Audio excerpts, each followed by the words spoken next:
حلقة جديدة ومعانا محمد حكيم بورسعيد. نورنا ومشرفنا النهاردة في الحلقة الجديدة، وهنتكلم النهاردة في حاجات تهم الناس وتوكلنا على الله. عاوز أسألك سؤال بقى مهم للناس الجديد.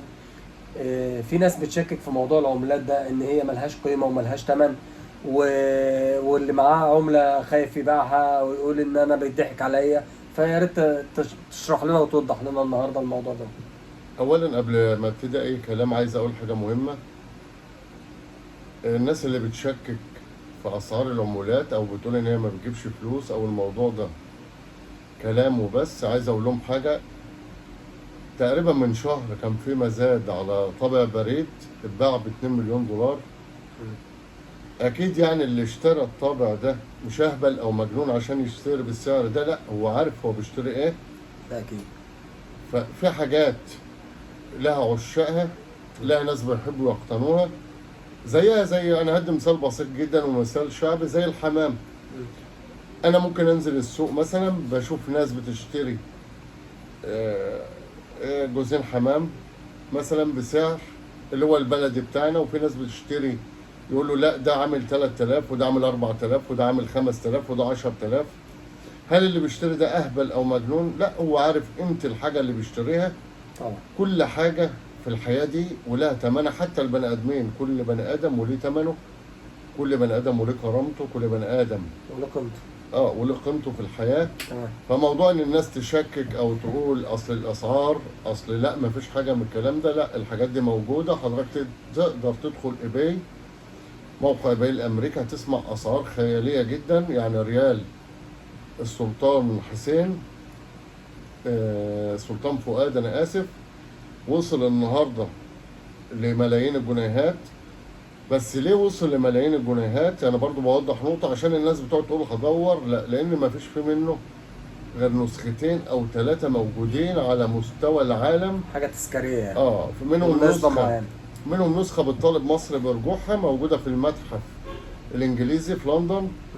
بعض الحقوقيين بداوا يتحركوا عشان يعملوا قضيه ويرجعوه لانه فعلا اتسرق من مصر.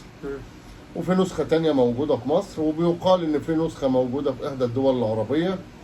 لكن الريال ده ما تسكش منه أو اتطبع منه غير عمولات قليلة قوي، وفي وقته ممكن كان قيمته على نفس الوقت اللي كان فيه. زي مثلا الجنيه، أو الجنيه في سنة 1898 أول طبعة عليه كان في وقته الجنيه اسمه جنيه، كان برضه له قيمته، بس قيمته في الوقت اللي كان فيه. لكن النهارده بيوصل لمليون ومليون و200 ألف جنيه. ليه؟ لأنه أصبح من الماضي حاجه نادره. حاجة قليلة، وفي ناس عايزة تقتنيه. الشيء النادر ده. فكل حاجة ولها. بس ما شاء الله عليك حافظ بالتواريخ وحافظ بكل حاجه. لا مش حافظ العمله بالتاريخ بتاع سقطها، كل حاجه ما شاء الله. تشتغل في أي شيء لازم تبقى فاهم له وقاري. تمام. ودارس. زي اللي بيشتغل في مهنة برضه بيدرس، زي ما انت مثلا ساعتك مثلا شغال في التليفونات، والكلام بيجيب كلام. انا عايز اسألك برضه سؤال. شركة ايفون، ابل اعلنت عن ايفون 16 تقريبا من كام يوم. هل الايفون ده هينافس شركة هواوي بعد برضه ما هي اعلنت عن هواوي جديد نازل بامكانيات مهولة واسعار يعتبر رخيصه بالنسبه للايفون؟ ممكن تشرح لنا برضو مميزات؟ هقول لك انا ايه اللي في. طبعا ابل هتنافس وبقوه وبشراسه جدا، لان النهارده ابل بتخاطب الجيل اللي موجود اللي هو مهتم بالتصوير.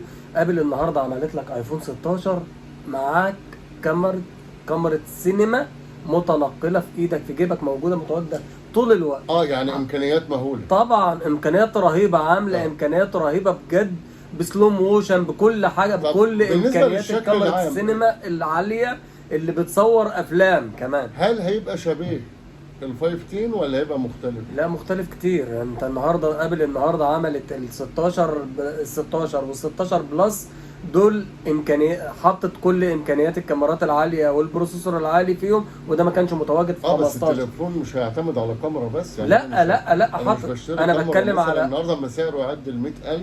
لا انا بتكلم على ابل 16 الايفون 16 وال 16 بلس.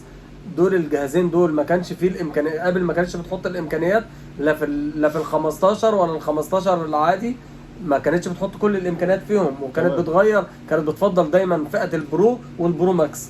النهارده عملت ال 16 وال 16 بلس، دول فيهم كل الامكانيات العاليه اللي موجوده يعني برضو انا في افهم من كلامك ان في امكانيات وتطورات في صناعه الالكترونيات، تطورات. لكن ما بتظهرش في وقتها، يعني طبعاً، بتظهر على طبعاً. المدى، ما هو لان طبعاً. طبعا لو ظهرت في وقت واحد مش هيلاقي حاجه ما يصنعها. هو كل يوم فعلاً. بيبيع لك امكانيه جديده. تمام. مش هيبيع لك كل امكانياتك، مش هيطلع لك كل اللي في القبعه بتاعته فجاه مره واحده علشان انت تشتريها، ومفيش تنافسيه ومفيش حاجه تخليك تشتري الجديد. مظبوط. لازم كل يوم يحط لك حاجه جديده، مظبوط. كل جيل لازم يحط لك حاجه جديده. بيحاول علشان- يغري المستهلك عشان يقدر يشتري، يسيب طبعاً. اللي في ايده ويشتري غيره. طبعا طب تقريبا سعره يتراوح كام تقريبا هو بالمصري؟ نازل من اول ال 16 نازل ب 900 دولار تقريبا، وال 16 بلس ب 900 وحاجه، ولكن البرو بقى، البرو والبرو ماكس نازل ب 1100 دولار وب 1200 دولار.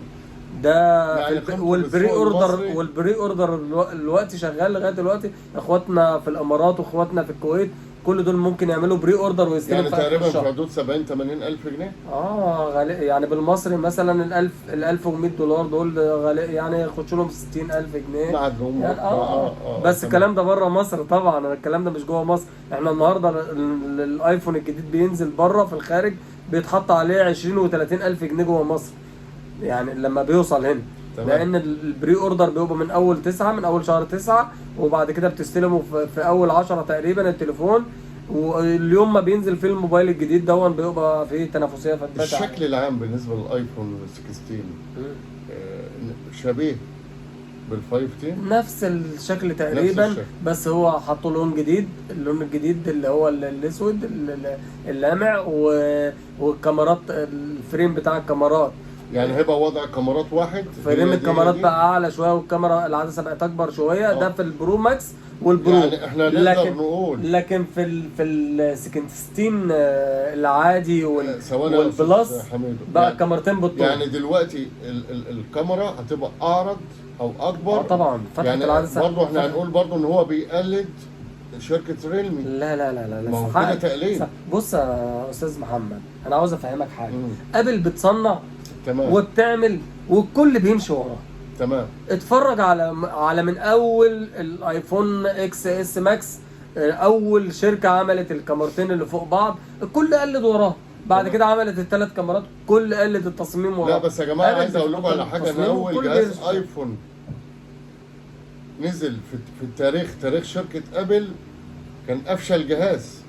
الجهاز ما اتباعش، بس النهارده يعني برضو بالنسبه هو شباب العملات القديمه، الجهاز ده النهارده اتباع في مزاد بما يعادل مصري 2 مليون و200 الف جنيه بالمصري. جميل قوي، بس ما تنساش ان شركه ابل هي ام التكنولوجيا، ام التكنولوجيا، البرمجه في اولها، البرمجه السهله هي اللي خلت، هي اول شركه اشتغلت التاتش، هي اول شركه عملت التاتش ان انت تدوس على صبعك كده تفتح الايقونه. ما كانش الكلام ده موجود قبل ابل، ما كانش الكلام ده موجود قبل ابل. ابل النهارده بتصنع التكنولوجيا وتفرج العالم عليها. بس بالنسبه لمنتجاتها الثانيه مش متداوله، زي اللابات.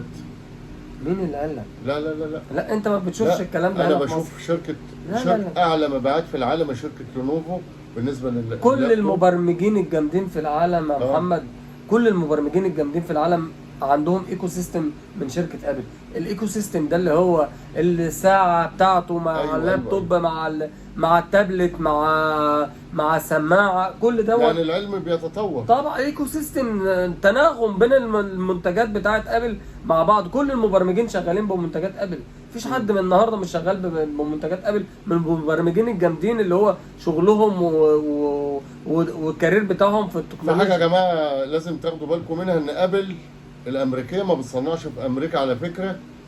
الجهاز بالكامل بيتصنع من الابره للصاروخ جوه الصين بايادي صينيه 90% في شرق لا آسيا. مش 90%، 90% في شرق اسيا. هو كل ما تملكه الشركه هو التصميم. الشيبات كلها معموله في ابل، الشيبات كلها معموله في ابل، معظمها في امريكا. يعني الصين متفوقه، الصين متفوقه في الصناعه والايد العامله وغيره، لان لو هو- اصلا الجهاز ده اتصنع في الولايات المتحده سعره هيعدي ال $2000. هو وأكتر. الموضوع مش كده بالظبط، ان الصين آه. متفوقه في القوى الصين متفوقه في رخص العماله، تمام. مش في رخص العماله بس.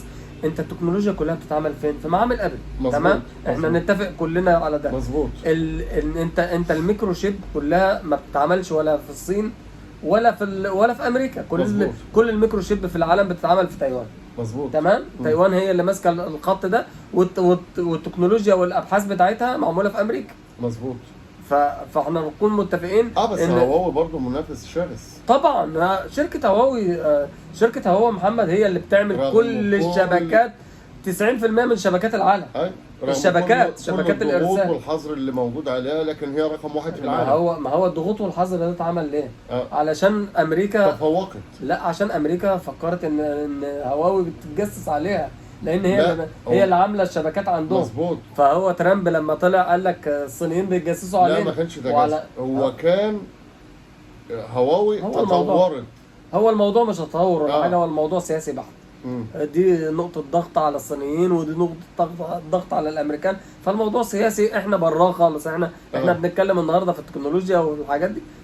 من شركة أبل لما بتشتغل شغالة مع شركات كورية زي سامسونج، اللي هي كل الشاشات بتاعت منتجات أبل من سامسونج. مظبوط. عشان كل الناس تبقى عارفة، سامسونج تطور الشاشات كلها بتاعت أبل من سامسونج. المايكرو شيبس كلها تطورات شركات كتير.